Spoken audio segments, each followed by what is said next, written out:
So here's the thing. I wouldn't really talk about this if it wasn't for such a remarkable coincidence. And it has to be on several layers of coinky dinks. Otherwise, it's just some more random numerology. And as I have said for a while now, numerology is numerology until it explains more with less. What the heck am I talking about, and why the heck do I have this thing on up here? All right, so this thing, if we re lay it out, let's see. No, not that one. Not that one. Boom, boom. There we go. Okay. As we can see, as folks join in from here, there, somewhere within the YouTube internet algorithm, whether it's on the X Twitters, whether it's on the Blue Skies, or the Means of Destruction Discord server, which I have not updated the password for in probably about a year or so, thereby nobody can actually. I am a terrible content provider. Technically, that's YouTube right here. YouTube and X Twitter. Okay, so what the heck do we have here? Okay. So if you're like me and you've gone down a wiki hole, perhaps you move up to something a little bit stronger, if you would. You start going down a Wolfram hole. And by that, you can actually type and do the computations and stuff. And rather than don't get me wrong, they go back and forth. It's like a web. It's like we're interconnected via electronics across this world and beyond. 90s reminiscing. Digress. God, there's a lot of AOL CDs in landfills right now. I'm just saying. Uh, okay, so you can go to Wolfram Outfits, a free website. All right. And then if you take the Planck temperature, because we can just do this, just boom, Planck temperature. What is the Planck temperature? It's the maximum theoretical temperature there is. Why is there a maximum? Well, apparently, if we want to quantize stuff and things, it's important. Okay. Again, I'm not a licensed quantum mechanic. You have to talk to Professor Carroll for that. But I digress. It's defined as the square root. Okay, that's interesting. Number one, we're taking the we're take we're taking the school. I swear I can get it right. We're taking the square root of something. Okay, the speed of light to the fifth power, the maximum speed to the fifth. Why? Because this is how it works. Times the elementary unit of action, which we're going to be talking about, hbar, and that's all divided by big G, the Newtonian gravitational constant, times K, which is the Boltzmann constant squared. Why? Because we need these units to cancel out to give us a value of temperature, i.e., we need to get kelvins out. Okay. Why? Because we named it after Lord Kelvin or something. That's the actually. Oh God. I forget prior to being Lord Kelvin. It's other things are named after him. It'll come to me at some point whatsoever. Okay, so this is the maximum temperature. Just don't worry about these numbers too much. Just know that 10, basically 1.4 times 10 to the 32, that's a ginormous number. Okay, so we got a really big number. And then what was that other thing we had there? We had our friend H bar. Let's look to see what that is, because we just hit enter and it will tell us. H bar is the reduced Planck's constant, aka the elementary unit of action. So basically, it's normally that H without the bar, and we divide by 2 pi, and then we get the H with the bar. Cool. All right.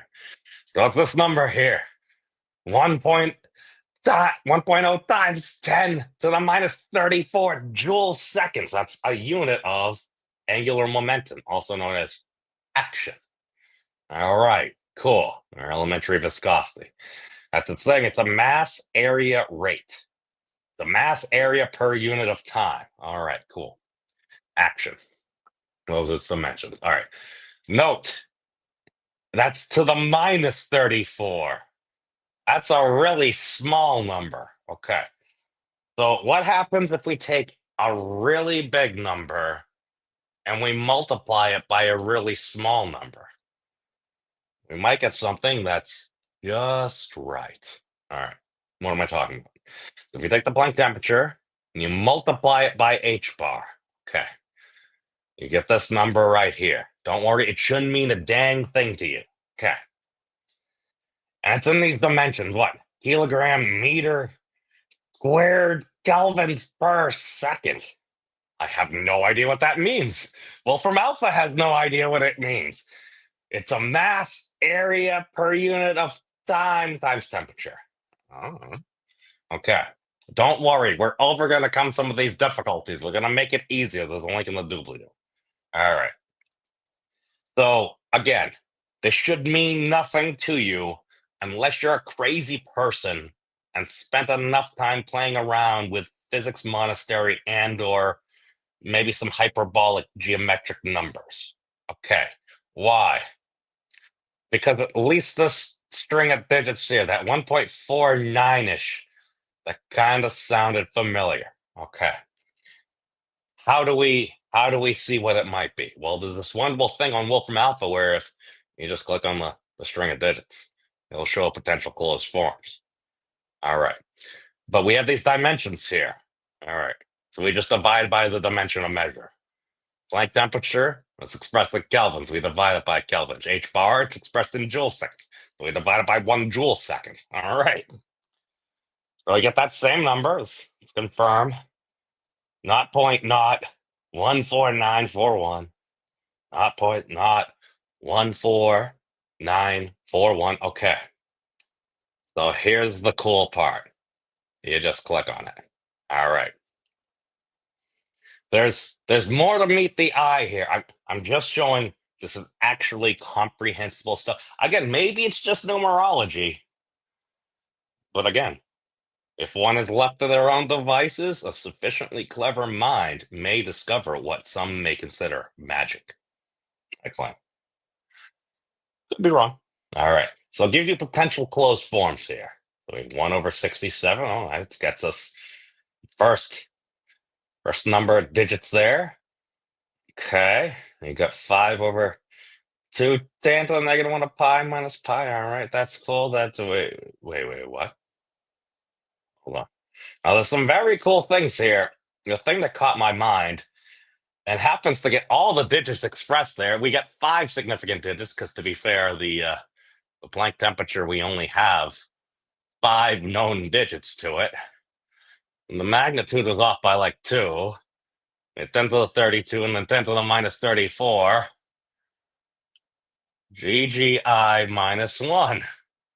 I almost wanted to say G minus 1, but I felt like that would be false advertising. Why? Because I would totally expect Godzilla, and there's not enough Godzilla here to justify even using it. I can't say I haven't done stuff like that before, but GGI is, what is that? It's Gieseking's constant. Gieseking's constant. Defined as this thingy here. So basically the Clausen function, blah, blah, blah, blah. It's this string of number. Okay, look, there's a 1 there.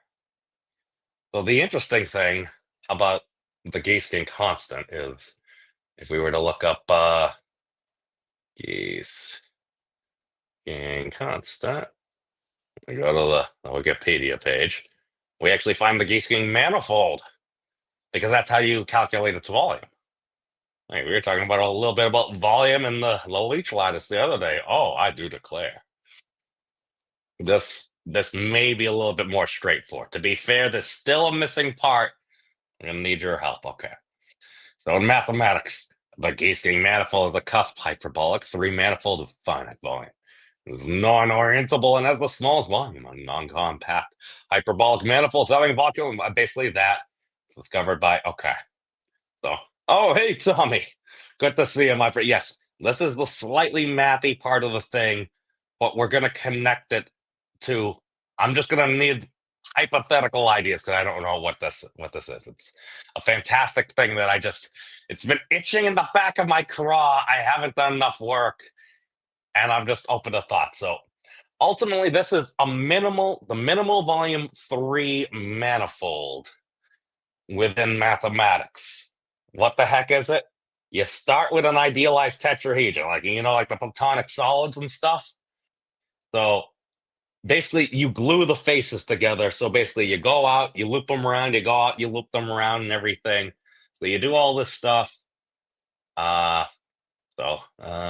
You remove the vertices, then you glue the faces together in pairs using linear maps. I find linear maps, blah, blah, blah. Okay. So we get to the actual word parts that don't make my head hurt. All right. So on the hyperbolic structure of the Gieseking manifold, this ideal tetrahedron is the canonical polyhedral decomposition of blah, blah, blah, blah, and Penner. The angle made by the faces is pi divided by 3. The triangulation has one tetrahedron, two faces. Okay, hold on. Here's the magic. The Gieseking manifold has a double cover homeomorphic to the figure 8 knot complement. So basically, the double cover, basically the elementary object that it looks like might be the fundamental minimal thing of persistence is made up of two of these. So it's like a double cover. So basically, you get your standard torus. So basically, you take a donut, you just kind of like fluff it up so it's kind of like a spherical donut, and then you just twist the center into a figure 8. It also happens to be the strongest standard knot for generalized occasions. There are occasionally some toe knots. Don't get me wrong. There's some Navy folks. They know how to do stuff, but in general, the figure 8 knot is typically best knot. The Gieseking manifold is a double cover homeomorphic to the figure 8 knot. The underlying compact manifold is a Klein bottle boundary. So basically, that bottle that flows into itself that we can't actually do really in 3 dimensions. So it's the thing that has a single surface. So basically, you put water in here, you can loop it around, and it ends up going out, and you're like, "What WTF, mate?" Something like that. Okay. So I have a Klein bottle boundary, and the first homology group of the Gieseking manifold. So homology group is basically something. It basically means it's related to it. Mostly direct use of. If you're gonna have a chain complex, okay. The first homology group of the Gieseking manifold is the integers. Didn't some smart person at one point say it's like God created the integers and then just let math or physics take it away? If this happens to be the case, then we get the integers for free, my friends. Actually, we get a double cover of the integers. Can we be and some form of elementary computation with that? I don't know. But hey, Keisho, good to see you. Good to see you. Yes, no, we're talking about crazy geometric stuff here. I should probably actually bring up some photos and everything. Welcome up, Cycle and Jez. Yes, Jez, I hope you are well medicated, my friend. I'm not your doctor. I'm not telling you what to do. Just as a friend, I hope you're okay. Oh, let me see. I think I should actually HF8. Do I still have cool pictures? No. Why can't it be found? Hyperbolic. Let's see.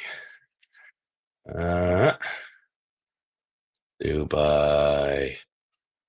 The blah, blah, blah. Let's see. Do we have the cool stuff? I should have. Do I not have the videos? I got them somewhere. Hold on. Let's go to my own channel. Let's do this. All right. Good to hear, Jeff. Good to hear. Kronecker. That sounds like something Kronecker would have said. I just recognize the name whenever I see like the Kronecker delta function or something pop in. Do I know what it is? No, I think it's something with a gamma somewhere. I might just be making that up. Very often there's a gamma involved. All right, so where are we? Figure not the okay. Manifold. Da, da, da. I may have been talking about this for a while. Listen, I'm just saying, occasionally, I'm the type of person that will grind out the Lionheart Gunblade on the first disc of Final Fantasy VIII. Why? Because you played the card game, you could disenchant just enough pulse ammo that you could get on the first disc. It trivialized the rest of the game. I never even finished. Oh, what I'm saying is for the long game, if you talk about this enough, if other people start talking about it, it doesn't hurt to have a large, large, large sum of videos and everything. Okay. Uh, okay. Well, I at least have enough pictures of it up here. Let's go. So it's basically this thing. So oh God, not doing myself any mess. All right. So basically, you see this structure here.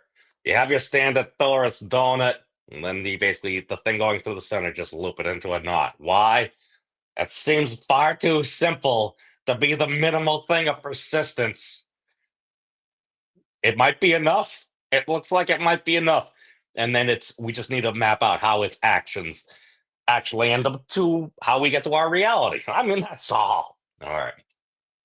That's not why we're here. We're here to do some numerology to figure something out, or at least hypothetically show how you, or if you happen to have somebody that really likes doing some numbers, or ultimately, this is a gamer thing. If you're a gamer, this is something that you could do. All right. Why? You just basically just use Wolfram Alpha as your console. Okay. So the sheer fact, or at least I take the maximum temperature, you multiply it by the minimal action, you get this number. We pull out the dimensions. You get this number right here. This is this number that you click just by typing in a couple of words. Wait a second.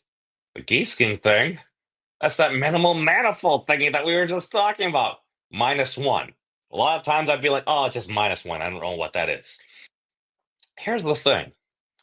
Within physics, both these are technically ones. This is basically 1 unit of temperature, and this is 1 unit of action. And this is the volume of a minimal manifold -1. It happens to get all the okay. I might not even still be showing you this if this was the end of the line. Number one, it gets 5 significant digits. It gets a total of 7 digits. That's very interesting. But okay, we only know the Planck temperature to 5 digits. Why? Because we go to here. Blah blah blah. Planck units. Not that I go there all the time. Okay. Okay.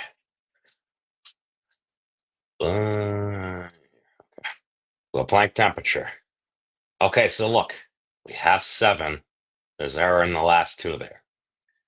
If only there was a way we could get more significant digits, because within general relativity in the standard model, we have accuracy to 14 significant digits. That's the furthest that we've been able to get. Might there be something with 14 significant digits? We've got about 7 right here. Okay, long story short, I may have already played around with this, and the next digit might also match too. So if pardon,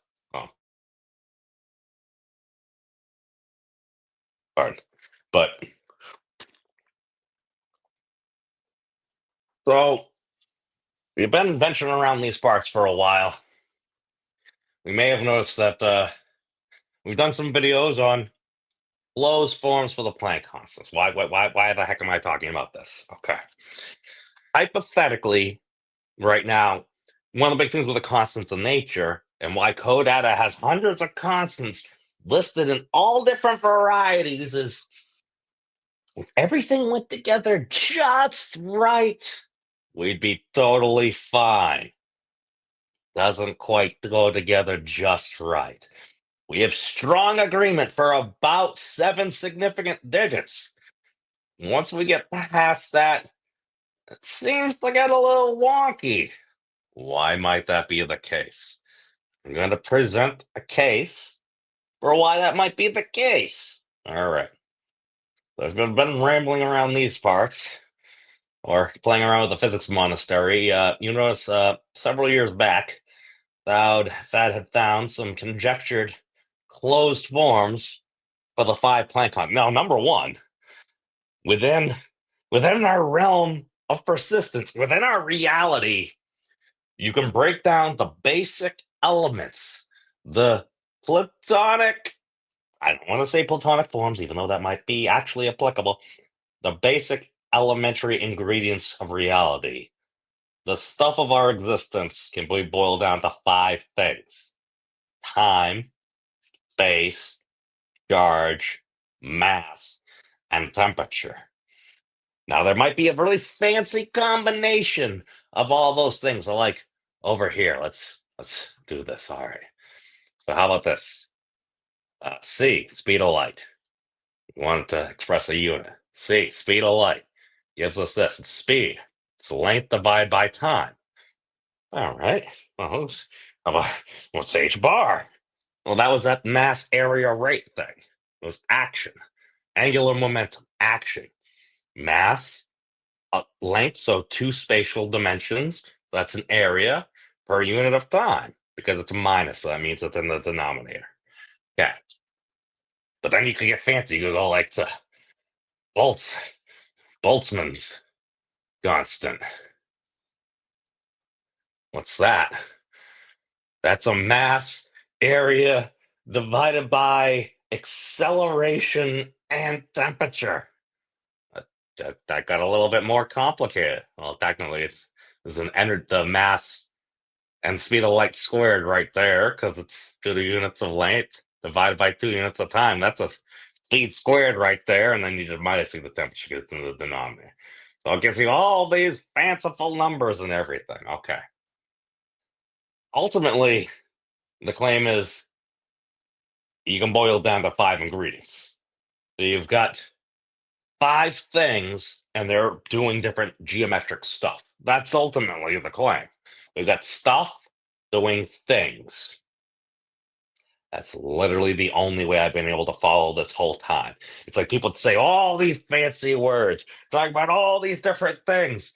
I'm completely just bedazzled and everything. I'm like, I have no idea what's going on. But I would keep listening. I would keep listening. And then I would look. I would read things. I would ask different questions. You've got like computer science, like Stephen Wolfram, and like there's only like 20 or 30 people in this chat. This is a dude that was a particle physicist when he was like 17, 18. I'm like, I ask him questions and he gives me answers. A lot of times I didn't even know if I was asking an appropriate question. I went deeper. I'm like, oh, that's pretty cool. And now we have tools where it's like, oh, I wonder if I did this. Or if I hear something in like a sci-fi movie and they start talking about it, oh, what is this? Go to Wikipedia, blah, blah, blah, blah, blah. And then if you want to delve into the next level of the iceberg, you click on the links on Wikipedia because a lot of those things, they're referencing different materials. So you might find a scientific paper. And not all scientific papers are like some random Greek letter, Latin letters, subscript. And you're like, listen, I probably do better with Greek. But ultimately, there are ways you can actually start to parse these things. And the way you do that is just start somewhere. You hear somebody says something, it's like, oh, let me go to a video. Let me pause that screen. What are those numbers? You type in some numbers. It's like, well, what if it could go 2 times the speed of light, 3 times the speed of light, blah, blah, blah. Even if it's not something that we technically could do, it's fun to think about it. And I'm pretty sure that's how a lot of sci-fi kind of gets that way. But I digress. Okay. So again, we're getting close to halfway through the show, and I'm getting to a point. Okay. The reason why I'm getting to a point is if we can break up these things into five basic elements and our accuracy basically holds for about 7 significant digits. Okay. And if we add into more significant digits and we find a minimal manifold, which also happens to be the volume of a hyperbolic tetrahedron, even if you don't agree with any dang thing about the Gieseking constant, the hyperbolic figure eight knot, and anything about the minimal or HF8 model, if you want to call it that, if it has nothing to do with that, you still get a tetrahedra -1 for the relationship between the Planck temperature, so the maximum temperature and the minimal action. I'm just saying, I find that interesting, at least interesting enough to pursue. And then when you pursue it more, so been around for a while, you know that has some conjectured closed forms. Where are these? High constant closed form. So we go to our temperature one, and again, these values may be wrong, but even if it is wrong, again, it happens to match and be within the sigmas and everything there. And this is one more complicated forms. I'm beginning to suspect more and more if it isn't this exact particular form, it may be something like this. Because the sheer fact that we're setting it to the base of natural logarithms, solving geometrically, taking the information we have, and then putting it in and then feeding back. Because all this thing was, oh, that's the actual equation. But basically,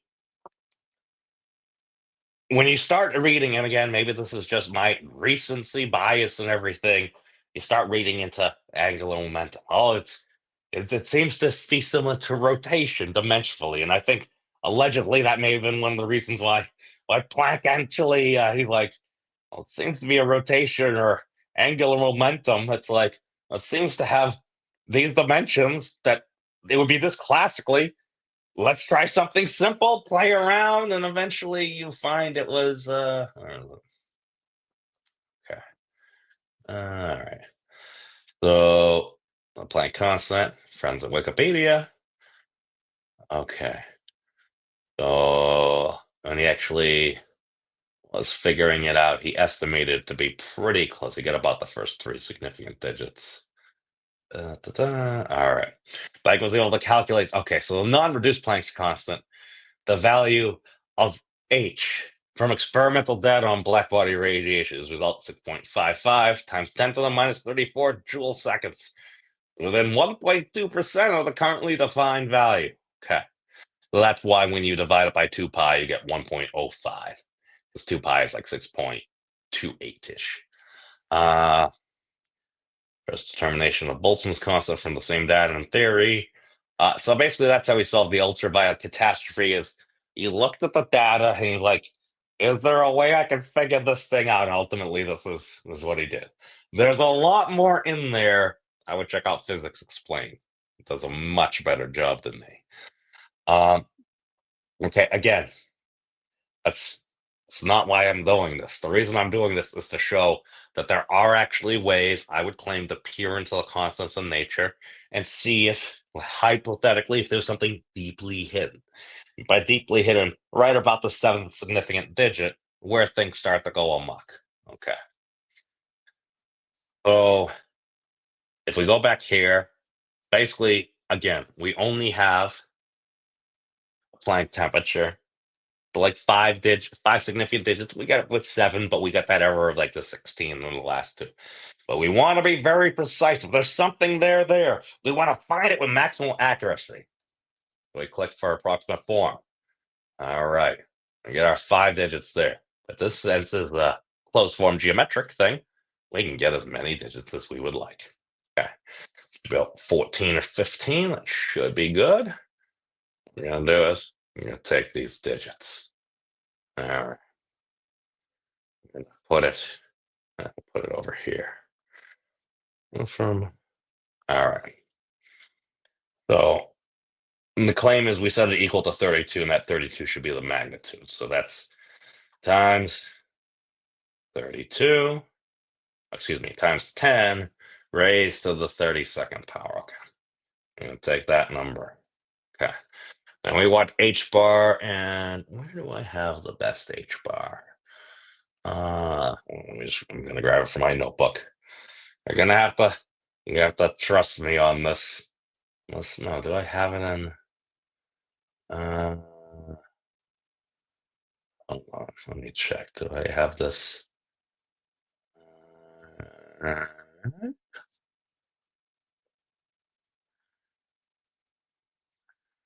it's been the same because they had it to 12 digits. They cut it to 10, and that actually made fitting the data easier. Oh, I gotta go to the notebook. So give me one moment. New. Where am I?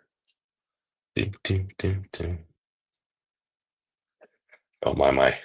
Listening to anime music in the background.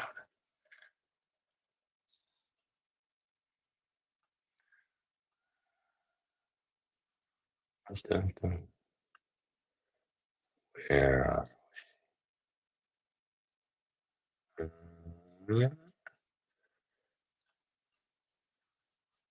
Open. It's the only problem with any of this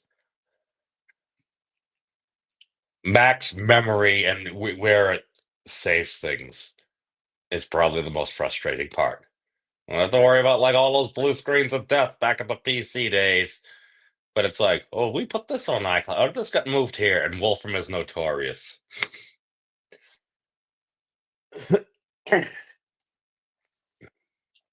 Here we go.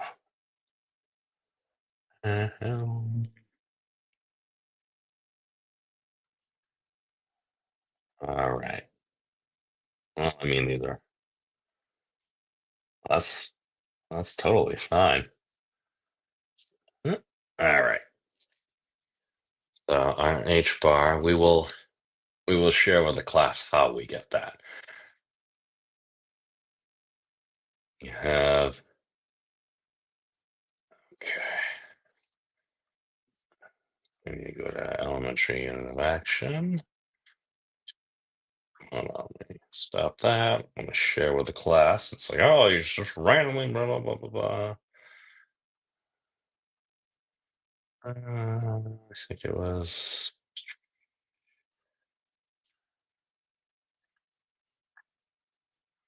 Electron, no, it's further. Goes down to Kelvin Hertz. There are a lot of constants of nature. Inverse.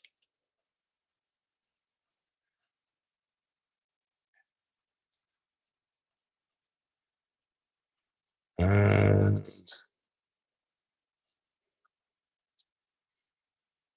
there we go, H bar. What do we got? Planck length times the Planck mass. So we got our mass area divided by time. So we got a rate there. All right.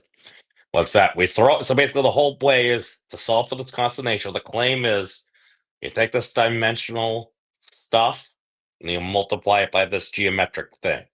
What's this geometric thing? It tells us right down here what everything is. That L sub B is the Planck length. That M sub B is the Planck mass. That D sub B is the Planck time.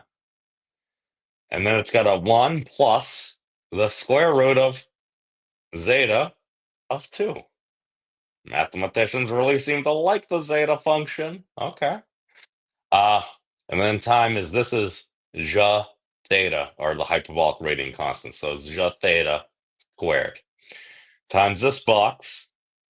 We're calling this the hyperbolic inversion boundary, and that's the Planck length. Planck length, just 1 times the Planck mass, divided by the Planck charge squared, and that gives you the Ampere's constant, which is either 10 to the negative 7 precisely, or just a smidgen under that. It's going to be important in a minute. Okay, so why am I going through this? We don't need that anymore. Okay, the whole reason I'm going through this is, oh, let me actually just grab the number. That's why I opened it. Just because I want a more precise number for our looking. So we need about 14, 15 significant digits. Okay. All right. So let's go back here. So we've got our friend here. We have that really big number that was temperature. Okay. And we're going to take this really small number times 10 raised to the minus 34 action. And we're going to multiply them together. Okay. So we get this number right here. All right. What happens when we get this number right here? Okay. Number one, that's a lot of digits. We don't even have that many significant digits in there.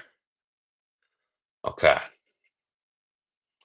Well, again, oh, our volume figure rate not divide by 2 there. Let's there. Oh, those are the best ones. Okay. So again, we got about 5 significant digits. All right. That's fine. We get this number. All right. And we got a Gieseking -1. So what if, hypothetically, we took this number that we got right here, and we were to assume there was a way we could get to it? Now, there are two ways. You can either look at the dimensional way and then solve for it. This is a much more encouraging way because the number is smaller. I'm going to set it to the Gieseking constant -1. And remember that construction we had? We had that 1, and then we had plus, and then there was a thing. I'm not going to write thing, but I'm going to put x. Why? Because x is a thing. I don't know what x is, and maybe it can help us solve for stuff. Okay. Oh God, I still need to. I'm going to grab my other factor. I got it in somewhere in here. Hold on.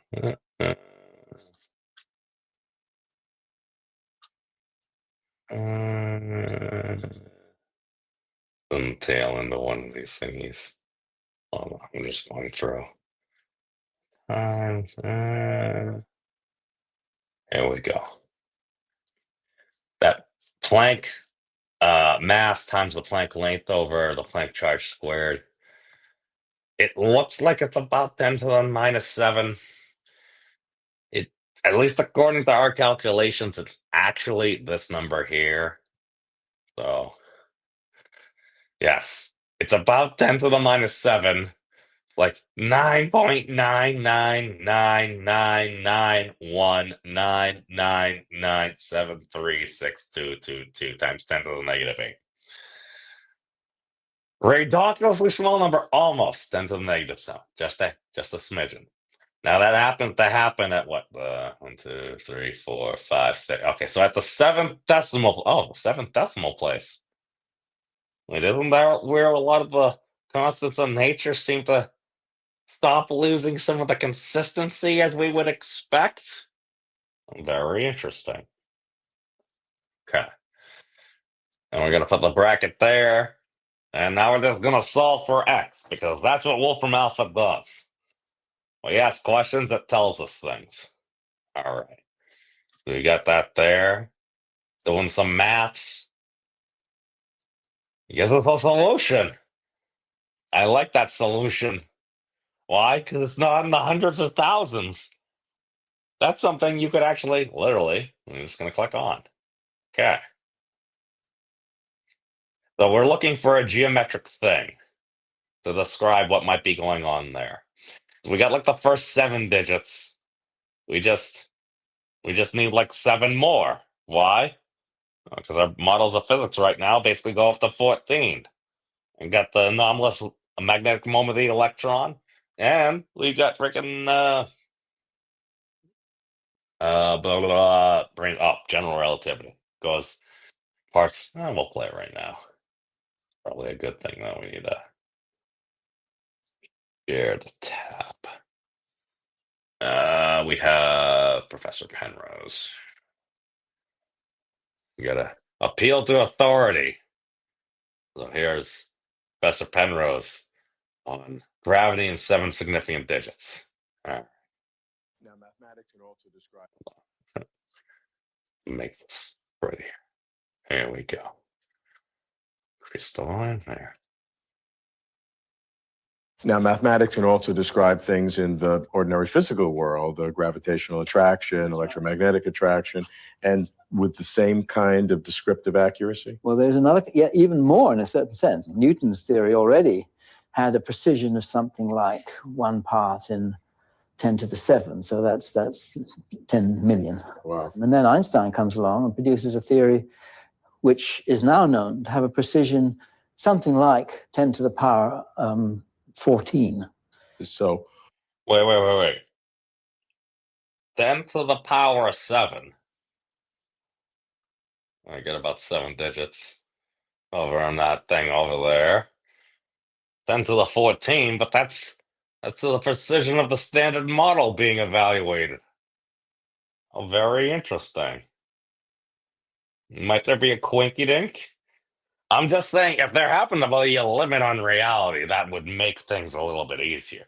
Now, what limit? I'm not saying there needs to be limits to all things, because at least in 4 dimensions is technically a countably infinite number of tilings. What that actually means, I think only geometers know. Perhaps topologists. I'm sure I'm making somebody angry right now. But okay, where are we? Let's I can get rid of that. All right. So here's the thing. We'll go back to our friend over here. So you got a friend over here. Okay. At this number. Maybe we could take off some digits. Maybe because to be fair, we need to find like 7 more digits. Because if we're gonna assume it's 10 to the 14. Oh, see shiny things like like the recluse triangle or the recluse triangle volume, the root 77. Why? Because it could, and that's 1, 2, 3, 4, 5, 6 digits. Oh, there are more. To be fair, our construction, we usually have a ja within here too, and we would actually need to go through because I don't think there was anything actually overly exciting here because now we're just doing even less significant digits. So it's typically a sweet spot, but this is the whole way that we parse reality. Okay, so we don't. Okay, basically the math part is really done, or at least the main math part. Okay, we'll use the board a little bit. Why? Because we can. And I put up a dang board. I'm gonna use it. All right. So, back. All right. I don't mean my stuff to look that much like Baron Trump.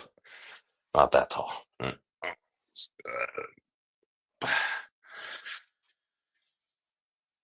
There we go. All right. Get our board. Okay. Get to the got stuff doing things. That was the whole claim. The whole claim is ultimately we got a minimal amount of stuff or a minimal amount of things, and they're doing different stuff. All right. We've got 5 things. What are those 5 things? All right. We got time, space, charge, mass, temperature. Okay. We got 5 things. I'm going to do one geometric stuff. All right. What is geometric stuff? Maybe it's doing pi thing. Maybe it's a 2 pi thing. Maybe it's a Gieseking thing, or the G sub GI, like we have there.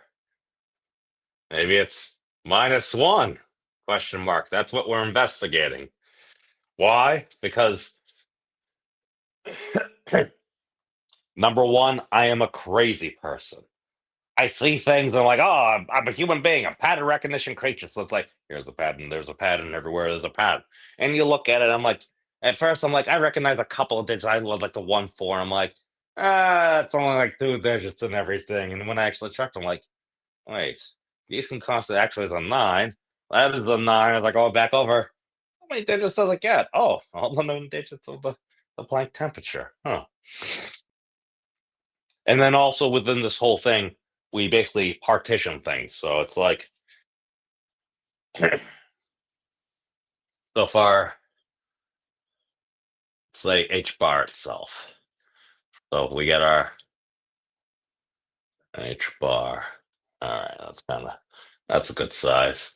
Hbar, and we set that equal to, it says a mass area rate thing.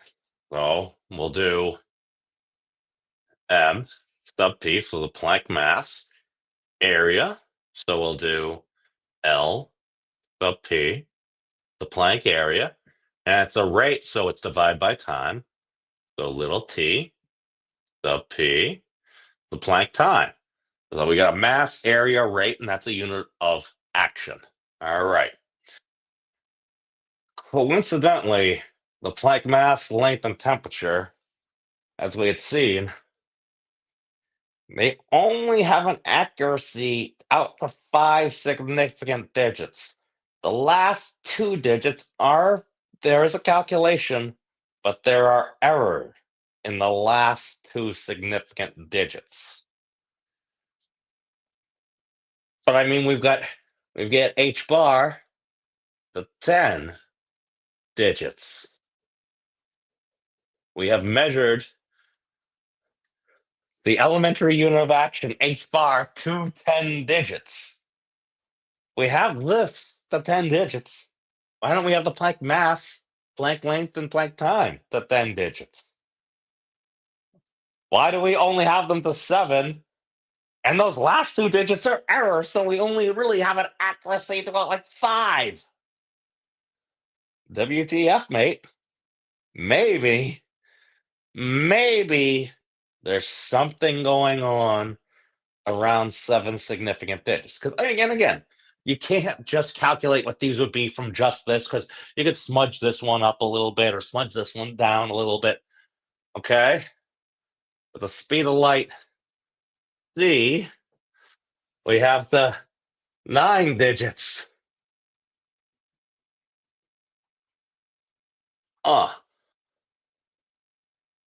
Okay, so we've got this to 10 digits, and we've got this to 9 digits. Why do we still only have the Planck time and Planck length to 5 digits? Aren't these things that we could be, I don't know, referencing to each other? And again, people are, and this is one of the big problems. What is going on? Why do we lose accuracy? As is also known as Lobachevsky's constant. Yes, you are correct. Actually, that's another good thing to be looking for, because occasionally, if you just type in, I think about the first 5 to 7 significant digits of Gieseking's constant there, or the volume of or Lobachevsky's constant, because I think it's, if you type that just in and like physics, you actually find some very interesting papers. Like I found some fascinating things where that comes up as does it pop up in the Wolfram? No, Catalan's constant pops up in the Wolfram paper. Uh, but it actually does pop up in interesting places, because when you look up harmonic oscillators, that's also the volume of a hyperbolic tetrahedron. And a lot of times they use, I think, like the Clausen function or the second Clausen function to model it. And that's why if you just take that Clausen function and then you just plug in pi divided by 3, you get the Gieseking constant, or Lobachevsky's constant, or the volume of hyperbolic tetrahedron. If you divide it by 2, you get Catalan's constant. Why? What happens? Catalan's constant has relevance geometrically for a lot of different solids and stuff. Um, it is a very fascinating thing, but again, it's like, all right, we got the elementary unit of action. We've got that. We had it to 12 digits. Because I remember the first time that I had calculated on, we were going over it. There were 12 digits listed, and then when they did their update back in like 2019 to 2021, um, the error was kind of large on the last 2 digits, so they just lopped it off at 10. It's like, all right, we have high confidence in this. All right, seems to bring things in, and then we got the speed of light to 9 digits. Okay. If we can reference these and other high precision constants of nature, I'm just saying, is it an unreasonable thing to ask? Got the elementary interaction measured, the 10 digits, the speed of light, which we measure it 2-way, but the speed of light measured the 9 digits. Why do we only nail these to 5? Just throwing that out there. Okay. Let's get to the reason why. All right. The claimed reason why is because I'm going to claim there's some form of a partition structure going on. Leave it up to folks to figure out, or at least conceptualize the best if it would. If we're going to have a space of configuration, oh God, I'm going to make all the mathematicians so angry. I'm just, God, am I going to be, Mr. Howard, Mr. Terrence Howard? I'm just using all this incorrect terminology. That's what I'm going to coach with. Most of the things I'm going to say are wrong because most things are wrong. That's just a given. Right? All right. The reason why is we've got stuff and we've got things. All right, let's make a little bit more room so I can write large, and I always end up using more room. We'll leave that there because we'll wrap with that. We'll wrap on that. What I will show at the end here should make sense if I do this correctly. All right. So the correctly way to do this is, which one do we want to use for stuff and things? Well, we already said things. All right. So we're going to say,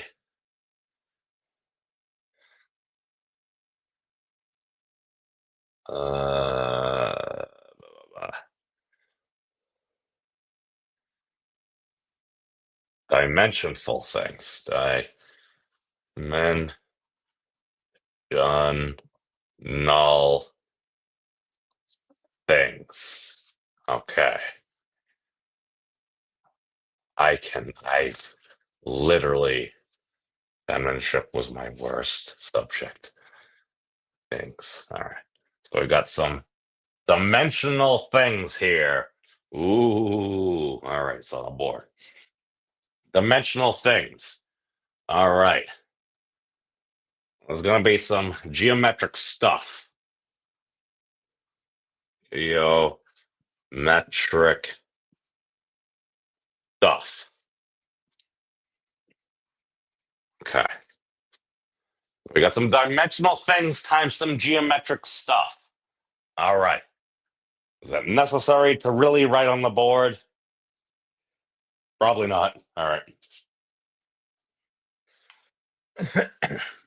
I'm going to erase this bottom part here. I took up too much space up there. All right. So here's what we're going to do. So let's write hbar how we did it there, because I can actually remember that. All right. So you got that? Our hbar. Nice bar. Okay. And that's equal to our dimensional things. All right. The dimensional things there are Planck mass, Planck length, squared, because it's a mass area rate, and then we divide it by time. L sub p. Okay. All right. We've got that. That's cool. And then what do we have in our thingy? We have in our thingy the geometric stuff. All right. Coincidentally, we use our little inversion box. This box offsets it by about 7 decimal places. So this is the absolute magnitude of the Planck mass times the Planck length, not area, divided by the Planck charge squared. Okay. That's the absolute value, so we don't do our brackets, we just do our lines there. Okay. Or you can just divide it by the corresponding dimensions, but that's probably a little neater. All right. Why are we using that magnitude? Well, that happens to be Ampere's constant. Oh, it's the dimension of, what is it? Magnetic conduct. No, that's the Planck. What is it? Let's see. Oh, we can bring this closer. The marker before it goes on us. All right, so we got, so it's going, we're almost over. So if we do we said. Planck mass, Planck length over Planck charge squared. Oh, look, 10 to the minus 7. Okay. Or when ampere constant. To be fair, when we do it with those closed forms there, we actually get,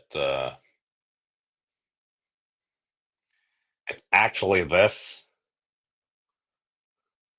It's pretty close to 10 to the minus 7. It's not quite. Not quite. Seventh digit, is a 1. Just saying. Throws things a little bit off. Oh yeah, and that's also where a lot of the error in our measurements start to come in, because maybe there's a little bit of geometric stuff going on at around the 7th significant digit. Why might that be the case? Well, maybe this is why this is the case. All right. All right. So we have that right there. All right. So we've got this here, but this only goes for about 7 significant digits. All right. This is the reason why we need the closed forms for the Planck constants. So you're trying to compute up to 14 significant digits. So you only have 5, even 7 with error. Maybe that's why we can't calculate them. So if we were to conjecture that some closed forms did exist, we could utilize them. And in order to justify them, we would need to have a very robust model and be able to have experimentally testable predictions. We do. Like 288 or so. So, and again, I'm sure some of them will be wrong. Again, because most things are wrong. But occasionally, some of the things that have some more beautiful structure, let's say, so like for hbar, in order to get this, we need our geometric stuff. That geometric stuff is like we had before. We had 1 plus, okay, we had a square root. Right, square root is how we kind of got a lot of those Planck constants. How very interesting.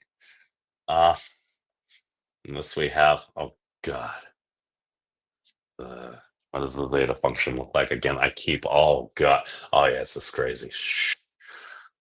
Kind of zeta. I know that's the worst zeta ever. 2. Square root of zeta of 2. Oh, god, that looks like a 3. No, it's supposed to go around. Something like that. Okay. Again, like, people can feel free to get mad at me. But, oh yeah, and then we had a ja, which is another restatement of one of the claimed fine structure constants, because technically you could say there are 4 of them if we believe the hyperbolic partition equation, because it can compute the first root. Does seem to be the amplitude of it, or at least up to all the known digits, and that's where our experiments start to deviate to, or some of the predictions, but I'm sure there's no coincidence there. All right, so we have our have theta. It's ja theta. Ja theta squared, and then we had our little box, which is this thing here. We put our box in there. Boom, boom, boom. And this will compute out to the 10 digits of accuracy of the elementary unit of action. So the point we got to with the other thing there is we didn't have this, and the way you actually find this. So basically, this is the just theta. So this is what we just did. We basically just put that Planck temperature times hbar over there. We set it equal to, we cancel out the dimensions. So rather than having the dimensions there, we just did the geometric thing. We just did the Gieseking constant minus 1. And we had our bracket here, and we did 1 plus. Threw in the magnitude for that. And then we just solve for x. That's literally all it was. we put in some pieces, and we hit enter, and we had those digits over there come out over to here, so you can just solve for x, looking for a closed form geometric thing that may help us tell us more about our reality. Okay. That was a very ad hoc explanation. I jumped all over the place and brought it around, but hey, maybe at least somebody listened to it. Again, the whole point is to encourage folks to do interesting things because, listen, I'm just saying that if a crazy person like me can just play around with this stuff, given enough time, apparently they just proved that whole thing, the whole 100 monkeys given an infinite or 100 years or something be able to type the works of Shakespeare. And that always kind of sounds a little funny to me. If you had enough arbitrariness, you can get any arbitrary situation. I'm just saying, I don't know what reality is made up of. Maybe it's made up of Gieseking manifolds, figure eight knots, strings, bosonic strings, loops of whatever it might be. I don't know. But 10 to the 7 years is a very interesting thing. That's a million. Oh, that's 10 million. Okay. That's yes. Don't have enough capacity right now to think about that in any coherent form. I'm sorry, Rick. But all right. So we're over an hour right now, but I just thought it was an interesting thing that's like, yeah, you take a maximal temperature, you multiply it by a minimal action. And if you just take the dimensions out, you get the first the digits of a Gieseking manifold or Gieseking volume of a Gieseking constant -1. I mean, if people are going to treat hbar as a 1 and Planck temperature as a 1, what does that mean right now? Just an interesting coincidence that happens to fit all known digits. And if we start to plug in some conjecture digits, maybe it can tell us some more. Haven't gotten that. Oh, hold on, we'll catch up. Long story short is, do this guy. All right. Okay, so the long story is you take the Planck temperature and you just multiply it by hbar because we can. You get this random number here. Now, again, I don't know what that means. Wolfram Alpha doesn't know what it means. It has mass, basically.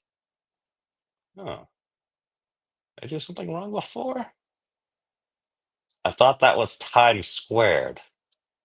Did I mess it up? Long story short is I recognize these digits, or at least some of those digits. So if we go back, okay. So basically I just divide out the dimensions here. So Planck temperature minus divide by Kelvin gives you just a raw number. hbar divided by joule seconds just gives you the raw number because those are both the ones there. You get this number here. You click on this number. I just found it very interesting that basically we get the Gieseking constant -1, and it gets all those numbers there. So we've got 7 digits there. I thought that was kind of cool. According to what we've been doing with that, there's probably another piece to it.